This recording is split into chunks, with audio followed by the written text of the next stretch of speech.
For a long time, Suge Knight was one of the most powerful and intimidating men in the entire music industry. He was one of the co-founders and the CEO of Death Row Records, which gave fans some of the most iconic records of all time. But he did not achieve this status through skill. Suge was a bully who was not above coercion and violence to get what he wanted. These tactics meant that he made a lot of enemies and was often at odds with the law. He is now serving a 28-year sentence, and while taking a look inside Suge Knight's life behind bars, it is rife with conflict and fear.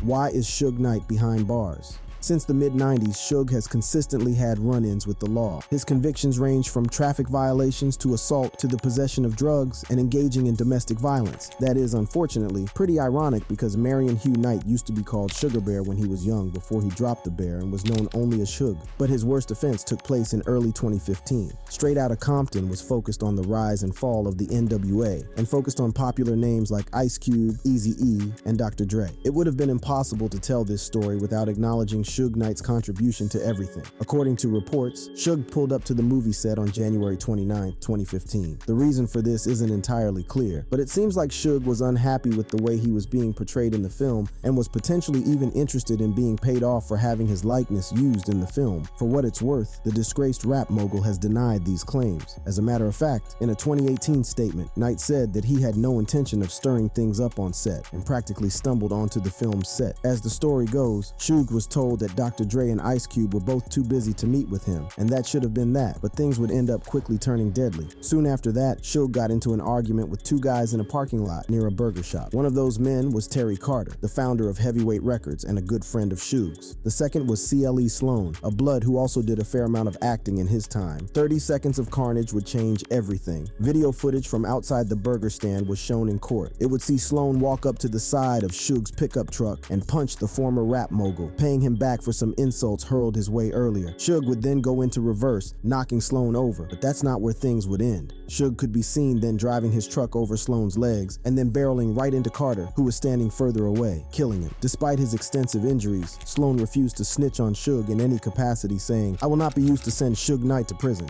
While Sloan had gang ties, Carter was different. According to one of his close friends, Carter acted as a mentor to young men, and that his death bring a lot of people together, from all different walks of life. Bloods, Crips, ex-gang members, current gang members, whatever, people on the streets, foster kids, whatever the case may be. The same friend also provided some insight into Suge Knight's relationship with Terry Carter. He said, "They became friends through mutual friends, and they hit it off and they were cool," Caraway said. "From my understanding, they had no issues whatsoever. They were friends. They respected each other. To my knowledge, there was no altercations ever whatsoever between him and Suge Knight." This statement was completely at odds with what Suge's lawyers would go on to claim, stating that their client was acting in self-defense. If Carter and Suge were friends and seemingly had no issues with one another, what reason would he have had to act in self-defense? Anyway, regardless of what Suge's motives actually were, he would plead no contest to voluntary manslaughter in September 2018, averting the possibility of being on trial for attempted murder and murder charges. But what happened between early 2015 and September 2018? Well, a lot. Just a couple of weeks after claiming that Suge had acted in self-defense, his lawyers claimed that he was actually blind in his left eye and could not see half of what was going on.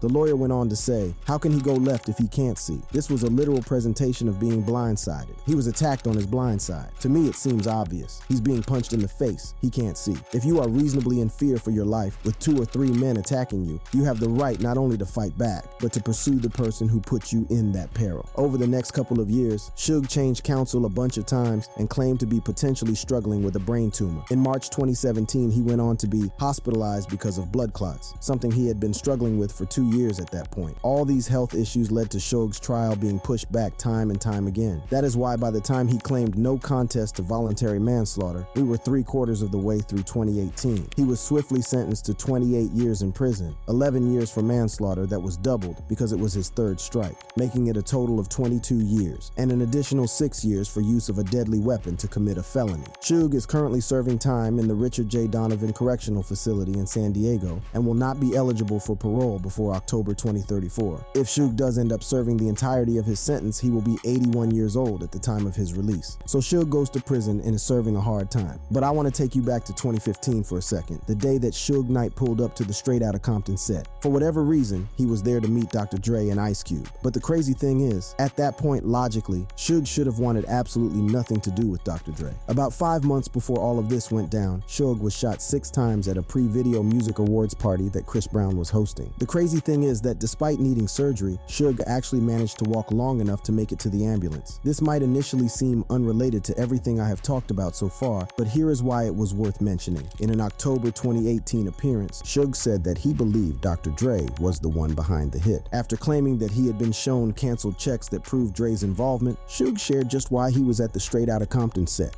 He said, "Dr. Dre, we've been really good friends for years. Matter of fact, I know his kids. He knows my kids. And I was told that he had paid some guys to harm me. I didn't believe it because authorities do lie. So I went up there. I was going to talk to him and say, hey man, I'm not going to react to what authorities say about you having something to do with me getting shot or paid somebody to get me killed. I just want to make you aware they are saying this and putting it out there." So now we had another possible reason why Suge was at the set. Whether it was to dispute his portrayal in the movie, get paid for his likeness, or confront Dre about his alleged involvement in the hit, the fact is, Suge Knight had killed a man and seriously injured another, The accusations against Dre were nothing short of ridiculous, and there does not appear to be any proof that backed up those claims. His lawyer said, given that Dre has had zero interaction with Suge since leaving Death Row Records in 1996, we hope that Suge's lawyer has lots of malicious prosecution insurance. These were the events that got Suge Knight nearly 3 decades in prison, where Suge is believed to have a massive target on his back. And almost all of it has to do with what he was up to at the height of his powers, using the Bloods and screwing them over, and beefing with the Crips in the legendary East Coast versus West Coast rivalry. The Bloods and Crips have been at odds with each other for ages, but managing to have both of them gunning for you is something only a guy like Suge could pull off. All of that manipulation and thirst for power has come to haunt him and has really affected his life behind bars. But how did things get so bad? Suge Knight, Bloods, and Crips.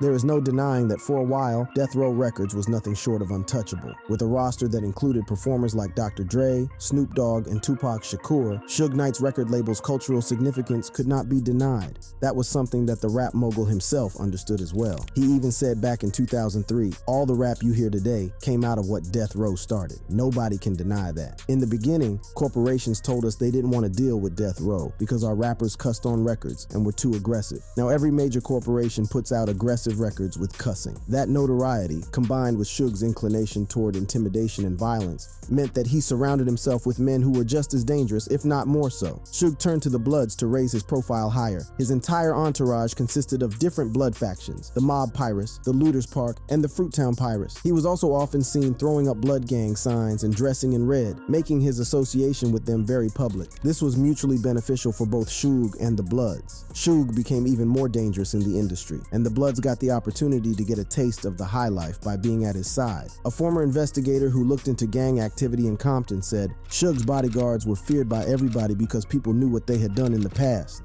They weren't afraid to kill, and they let it be known. Anyway, things were going great for a while, but the cracks began to appear soon enough. Beyond the fact that Suge would often have trouble with the law, he also managed to alienate Dr. Dre, who had been instrumental in the early success of Death Row Records. More notably, he was present when Tupac Shakur was shot down on September 7th, 1996. He ended up being put on life support and passed away 6 days later on the 13th of that month. This was no random shooting either. Both men had been in Vegas to watch the Selden versus Tyson boxing match. After the fight was over at around 11 p.m., someone in their crew saw that a member of the Crips named Orlando Baby Lane Anderson was there too. So Suge and Tupac's crew jumped Anderson and beat him down. Anderson wanted to get his revenge and is considered the most likely person to have killed Tupac. Anyway, these two events were major blows to Death Row and Suge himself, and it is very possible that they caused him to behave even more erratically than he usually did. Suge allegedly tried to get more control over the Blood factions who were working with him. How did he do that? Well, he bought them a bunch of gifts, and his favorites usually were better off. Not only that, certain members would be given perks like fancy cars or apartments only to have them randomly taken away, depending on Suge's mood. These actions led to him rubbing a bunch of the Bloods the wrong way, a sentiment that another Compton gang investigator agreed with. In a statement, he said, Suge Knight has made a lot of enemies over the years. Some of the very people who worked for Suge have now turned against him. Suge was so tight with them at a point that he was even named a member of the Mob Piru Bloods back in 2008, despite never officially being a member. ever. Regardless, the mogul managed to reach a point where the gang wanted pretty much nothing to do with him, and he only had himself to blame. Despite having all the notoriety in the world, Suge could not resist the allure of more power, and that ultimately played a role in factions of the Bloods souring on him. So that's the Bloods. But what about the Crips? Well, Suge's beef with the Crips goes far deeper and is potentially far deadlier as well. Let's get into it. The very fact that Suge rolled with the Bloods and wielded so much influence meant he was a threat to the Crips. In August 1995, Suge's rivalry with Sean Diddy Combs was taken to another level when he openly dissed the Bad Boy Records founder at the Source Awards. In his speech, he said, "Any artist out there that wants to be an artist and stay a star and don't have to worry about the executive producer trying to be all in the videos, all on the record, dancing, come to Death Row." This diss was in reference to the fact that Diddy would often ad-lib in songs featuring his artists. It doesn't really seem like much, but this insult was regarded as a pivotal moment in the East Coast versus West Coast rivalry, adding a new layer of animosity between both groups. As far as we know so far, Diddy did not seem to actually be a member of the Crips, but the crowning jewel of Bad Boy Records was none other than the notorious Big, who was most definitely a Crip. Biggie had dropped Juicy and Ready to Die, his first single and album back in 1994, which had immediately put Diddy's label on the map. There was a lot more that happened to spark the East Coast versus West Coast rivalry, but I'm not going to get into that here. In June 1996, Tupac dropped a track titled Hit 'Em Up, where he dissed Bad Boy some more, making matters even worse. The fact that it is now considered one of the greatest diss tracks of all time probably just makes things worse. Just 3 months after Tupac dropped the track, he was shot dead in Las Vegas. It could be a coincidence, but this sort of timing definitely feels a little suspicious. Anyway, a retired Los Angeles police officer named Greg Kading led a special task force that was responsible for looking into the deaths of Tupac Shakur and Biggie Smalls. In a documentary, Kading claimed that Diddy paid a Crips member $1 million to take out both Tupac and Suge. Guess who this member's nephew was? That's right, Orlando Baby Lane Anderson, who ended up firing the shots that killed Tupac. These claims were never confirmed, but it certainly makes sense considering everything that went down. However, Kading's claims were contradicted by another LAPD detective named Russell Poole, who claimed that Suge Knight was behind the murders of both Tupac and Biggie. He believed Suge killed Tupac to avoid paying him millions in royalties and then took out Biggie for good measure to make it look like gang activity. After Tupac's death, Biggie was soon to follow. One of Suge's ex-girlfriends claimed that the rap mogul allegedly gave her some money to pass on to the mob Piru Bloods to take out Biggie. Russell Poole had reason to believe that not only was Suge behind everything, but that he had contacts in the police to get what he wanted. When talking about Suge, Poole said, "Had we been able to aggressively investigate the Big shooting and had the heart to connect the two and do a thorough investigation, I think we probably would have found out more information. I think the fact that law enforcement officers were working for Death Row, that was a scandal in itself." Suge Knight, to me, was one of the most powerful gangsters around. He was well organized, he had a lot of power, and what gave him the power, he had dozens and dozens of police officers working in his organization. Let's take a step back and see where we're at now. Suge's rise to power coincided with him hiring multiple factions of the Bloods as his crew, but it was only a matter of time before he was able to piss off all of them. He also went and dissed Sean Combs, made the East Coast versus West Coast rivalry worse, potentially got Tupac murdered, and then Biggie too, who was a well-known Crip to cover his tracks. By the time Suge entered the 2000s, he was spending more time in prison than outside of it. He had managed to alienate pretty much everyone, even beefing with Snoop Dogg in 2006, after the rapper had an interview with Rolling Stone, where he had less than nice things to say about the CEO of Death Row Records. In the interview, he said, "When you get that kind of power, you gotta treat people right. So when you get in a down situation, it'll be more favorable for you." It's like the minute he got locked up, everyone was like, "Damn, I'm glad he got locked up." If you got the power, why not try to make some of these people your friends? As opposed to making everybody really scared of you. When you like that, when you go down, ain't nobody gonna be there for that call. Snoop also spoke about how he didn't fear Suge even a little bit. And it is easy to understand why there is no love lost between both men. By the time Snoop left Death Row, he said that working for the label broke his spirit. But even beyond that, we have to remember that even though Snoop was with Death Row, he's a Crip, and the mob Piru Bloods really did not like Crips. Suge reportedly threatened Snoop when he was in jail, and even paid off people to take him out. If you have any doubt about how good Suge is at making enemies, that should put any doubts to rest. By the time Suge went away for 28 years, he was financially ruined. Death Row Records was pretty much dead because of his mismanagement. He had alienated pretty much every artist and had made enemies in both the Bloods and Crips. That last bit is what matters most when it comes to his life behind bars. Living in fear and pain. Behind bars, He may have been one of the most fearsome men in the music industry at one point, but today, Suge Knight is a shadow of the man he once was. Back in 2016, when he was still waiting to go on trial, Suge had to undergo emergency surgery on his appendix in February as he cut a sad figure in a court appearance. While addressing the judge, he said, "I was in real pain for like 3 weeks. They finally took me over to the clinic because I told the sergeant I can't stand up or move. My appendix was busted." That was followed up by another court appearance in July of the same year, where people got to see a far more vulnerable side of the otherwise unshakable rap mogul. He said, "My time is ticking some days because of the health problems I have, and right now I'm not getting a fair chance to prove my innocence. I hate to have to go through all this and die in jail." This emotional statement was in response to the judge denying his request for certain information about the witnesses in his case. In 2019, the mogul revealed that he had Ray J taking care of any business dealings related to Death Row. But all of that went out the window in February 2022, when Suge was dealt perhaps the biggest blow of all, as Snoop Dogg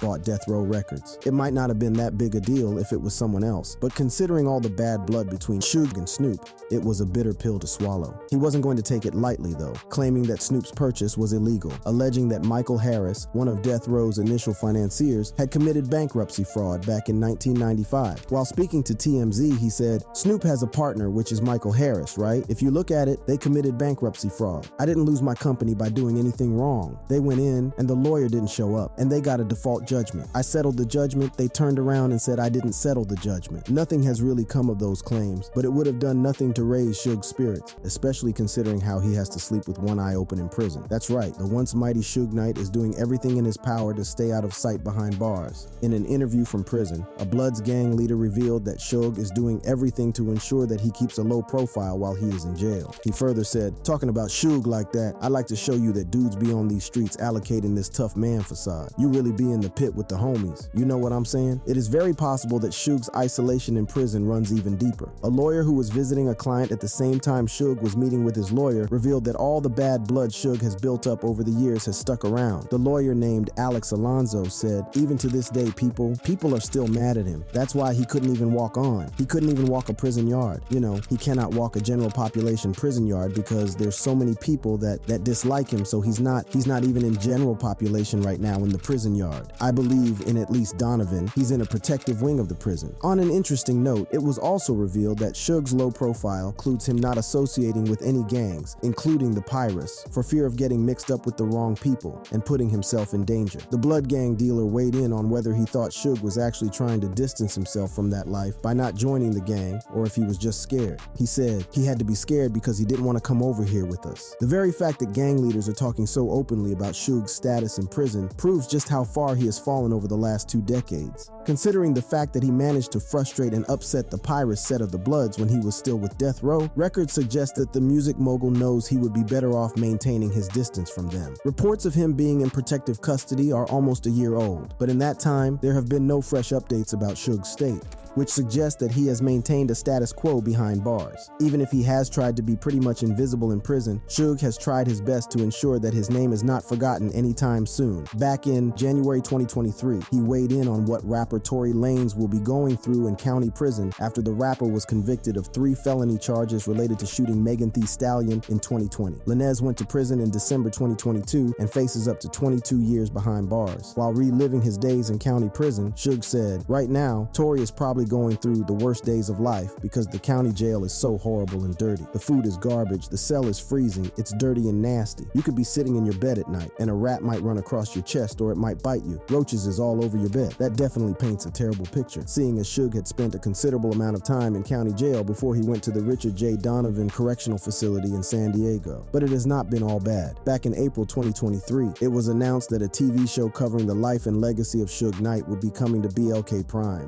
a streaming platform creating some pretty interesting content. According to reports, Suge is pretty hands-on with the show, especially when it comes to the casting of Tupac and ensuring the legendary rapper is portrayed correctly. The show will not just focus on the notable moments from Suge's life, but also the lesser-known aspects of the music industry. The show figures to be pretty interesting and will hopefully be an honest portrayal of events, especially because Suge reportedly sold his life rights and is actually expected to narrate the show. When the show was announced, Suge commented on why he felt the show was important. He said, "Over the last 30 years, there has been so much talk about Compton, me, the inner cities, and death row. A lot of talk. Even when it comes to making my movie, there has been so many imposters saying they have my rights or they got the deal. That was and is all talk. I jumped off the porch in my neighborhood at a young age, but never forgot where I came from. Most people try to ride for the hills. I made it and tried to bring as many people to the hills with me and feel that I was successful at it." It is interesting to see that while Suge is struggling in prison, he is making moves to ensure that his legacy is cemented on his terms. The show is expected to premiere in fall 2023 and will go a long way toward telling his story. The fact that this show even exists right now, when you think about it, because that doesn't lend itself towards maintaining a low profile in prison. It is almost a little sad to see how far the hip-hop icon has fallen, but when you take a step back and really look at everything he has done or has been responsible for, those feelings get a lot more complicated. Suge was always a highly controversial figure, and the more power he gained, the more corrupt he became, and in a matter of years, he lost everything. In the process of doing so, Suge alienated pretty much anyone who could have been an ally to him today and ensured that when it came to the Bloods and Crips, he would be in no man's land. With no money, Death Row Records running to the ground, and his health rapidly deteriorating, Suge is nothing but a shell of himself grasping at straws to ensure he is not forgotten. In the meantime, his life behind bars has been marked by difficult experiences and hiding in plain sight, hoping that the mistakes of the past with regard to the Bloods and Crips do not come back to haunt him. We are witnessing the humbling of a man who was one of the biggest players in a huge boom period for the rap industry. Suge's story does not feel like it's over, so it will be interesting to see what he can conjure up from the confines of his prison cell. And that's our video. If you found it intriguing, check one of these out too. I'll catch you in the next one. Peace.